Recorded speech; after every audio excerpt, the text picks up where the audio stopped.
Research shows that those who participated in high impact activities 3 to 5 times per week before pregnancy had decreased pelvic girdle pain during pregnancy. Now, high impact activities can include a variety of activities from sports to running to plyometrics. Come join me today as we explore how to use yielding activities to improve pelvic floor function and pelvic stability. The concept behind yielding activities is to use momentum and load to help teach tissue how to lengthen while putting on the brakes. Sometimes we need a novel stimulus and load to improve movement. That being said, it can be a bit of a Goldilocks situation of not too little and not too much. When doing yielding activities for the hips, we're working on creating inlet IR, which is opening up the backside of the pelvis. This is going to decrease posterior hip and pelvic floor tightness, as well as naturally lift the pelvic floor, position the TAs into more of a shortened state, and increase pelvic stability. You're working on creating a quick firing of pelvic stabilizers, including abs, glute med, adductor, and pelvic floor.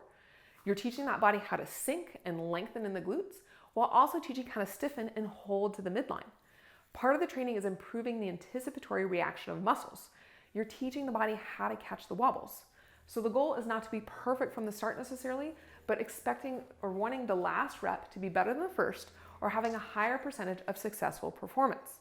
When choosing what yielding activity is appropriate, it's important to consider underlying strength, performance, and tolerance of activity. You're monitoring for any presence of pain, such as SI joint or SPD pain, leaking, or heaviness in their pelvic floor. What's appropriate depends on the individual at that point in time. This becomes even more important if the individual is new to the activities, early postpartum, or during pregnancy, where there's a potential decrease in strength, increase in ligament laxity, or lower resting tone or position of the pelvic floor. Now, it doesn't have to be an all or nothing scenario, but it's more about, again, meeting their bodies where they are at. Just like you can use different strength moves to help support your high impact activities, you can use different plyometric activities to help strengthen hip musculature and improve dynamic control of the pelvis. So let's go take a look at some yielding moves. Reverse hops are great for working on improving a hip hinge and dipping the toe in the water for more plyometric movements. At first, it might be about kind of coordinating the arms and legs together or just practicing the hinge component without hopping. But as they continue to do reps, they'll find the rhythm and be able to string more of the movement together. As they go into the hinge, you're cueing to throw the arms back and behind them as they're letting their chest come down to help them sit back into their hips. This and the backward momentum will help open up their posterior hips and proximal hamstrings. The hip hinge to squat catch is a great variation where you're taking away impact, but still using transitional movements, momentum, and weight to help open up the back of the hips. Sometimes our bodies need a bit of that contract relax strategy to help tissues let go. So here we're going into that hinge to get some initial length. Then by coming up into extension and squeezing those glutes and hamstrings, that's going to help get that contract to then help better support the hips to then be able to lengthen and lower as we go into that squat. We're making sure that transition from that hip hinge to then coming up is a quick one, so we're not losing that stretch reflex that we get by going quickly into the movement and then back out. Sometimes that double dip is needed for the hinge though, to help to make sure that we're getting some nice tension in that lengthened position. So this is where you're going to hinge down, come up halfway, hinge back down, and then go into that transition into the squat. You're making sure that they're going through the range that feels comfortable and that they can control. This next exercise of being in a split squat where we're going up on the toes and then dropping down is a great progression towards single leg. That being said, sometimes a split squat position is actually easier than a double leg because you have a larger base of support forward and backwards and can address the individual needs of each side of the pelvis. Having a good set intention with raising up on those toes can help provide some active stiffness in the foot and calves that can create a better foundation to then sink down into. You can use those arms reaching up and then throwing them down to help with the idea of being kind of pulled down in the hips and adding some momentum. You can also use weights, experimenting with how weight in each hand or on one side versus the other affects the landing. Sometimes even adding a little bit of hops at the top is tolerated before dropping down can help kind of rev up the stiffness in the system to then create better stability for when we go to sink.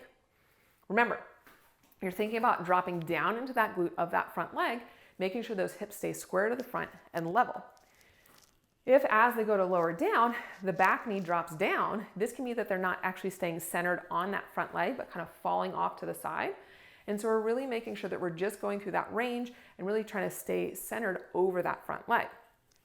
Another reason that that back knee can drop down is if they forgot to put on the brakes. So maybe they can sink down, but they just kind of bottom out. So remember, we're trying to teach that length, but also that stiffness to catch the position. This step down to catch is taking it one step further of using gravity to help pull someone down into a greater range. However, it is even more of a challenge towards single limb stance stability.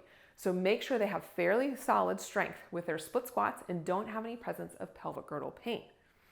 Now, as you're cueing them to step off, you're making sure they're kind of thinking about stepping down versus stepping forwards. If you go to step forwards, this can make them kind of overload their quad and their front foot because more of the momentum is going forward versus sitting down. Working for that equal distribution of load from the glutes and quads and foot of being able to sink straight down. Again, you can play with the use and locations of weights versus no weights. For either of the two last ones, watch that someone's not rounding in their back or tucking their pelvis as they go to land. If that's the case, you might cue them to hinge a little bit more or sit back into their hips while they're still letting their knee come forward, or maybe even thinking about lifting that tailbone up to help achieve length in their glutes and proximal hamstrings rather than in their lumbar spine. On the flip side, if they're kind of dumping forwards in their pelvis and going into more of that anterior pelvic tilt, you might need to cue them to think about their sit bone being heavier and dropping straight down to the ground to get that better length in their glutes instead. There are a couple things we can do from a breathing and Kegel perspective to help make sure that the pelvic floor is feeling supported in all these activities. First, we can address this by making sure we have a good balanced inhale. This is going to help create gentle length in the pelvic floor to help set it up for a natural recoil and lift. Second, you can cue an exhale with an active Kegel or engagement of the lower abs on the takeoff and or the landing, depending on where they need it. You can even place a hand on the lower abs as a window into the pelvic floor. Making sure that they're flattening with effort helps know that they're not bearing down. Sometimes we need more of that active Kegel or engagement of the lower abs to help rewire habits of not bearing down for stability and improve the anticipatory firing and lift of the pelvic floor and brace of those lower abs. Another thing to incorporate into training to get the body to let go, improve strength, and support yielding activities are overcoming isometrics. These can be performed in various ranges to help provide improved movement in areas of restriction while providing stiffness in lax tissues. Incorporating the upper body into the overcoming isometrics of either pushing away or pushing up or pulling back can help improve the ribcage stack over the pelvis and use fascial slings to provide more support for the pelvis to help it let go and go into that inlet internal rotation. I hope you enjoyed exploring some dynamic movements to complement your strength training in the pelvis and pelvic floor. Remember, it's about meeting the body where it is at. Sometimes that can mean doing a little more, and sometimes that can mean doing a little bit less. Either way, you're making sure that their needs are met.